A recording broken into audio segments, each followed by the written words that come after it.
Boston fans are celebrating this week after the Celtics were crowned NBA champions. You may recall similar celebrations grew violent here in Denver last summer after the Denver Nuggets won the championship. Well, tonight, Denver 7's Amy Wattis sat down with an Aurora man who was shot that night and shares his story of survival and recovery 1 year later.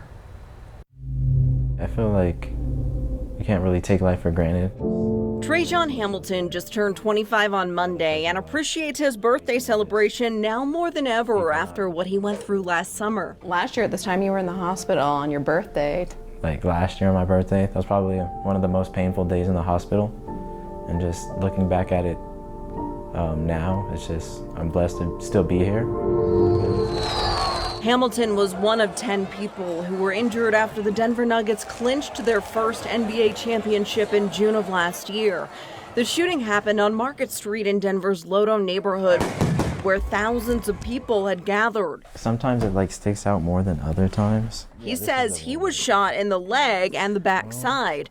The bullet that entered his backside traveled into his stomach but never exited. Yeah, that's all like the staples. He spent 2 weeks at Denver Health undergoing 4 emergency surgeries. How has the past year been for you? The first couple of months were really tough, of course, just because everything was fresh. So I just had to do a lot of healing. So that was tough, just trying to build up the strength that I had once before.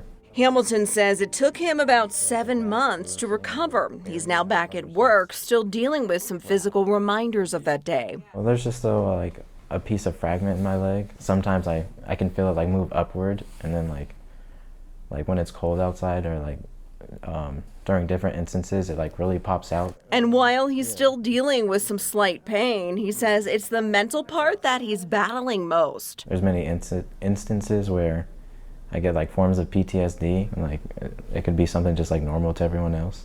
Just a balloon popping or something. But Hamilton says he's trying to live a normal life and overcome his fears. Good time?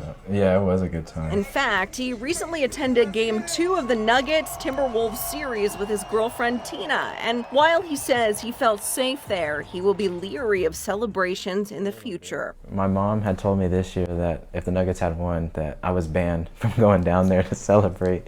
So, I don't know. It has changed my outlook just on things like that. I don't want it to define me, but I don't know.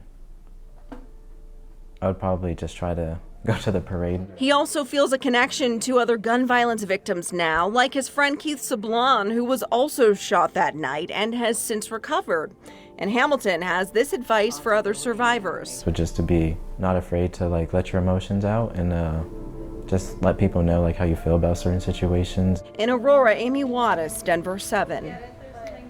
And investigators determined that the shooting was drug-related and not connected to the celebration. 3 people were arrested.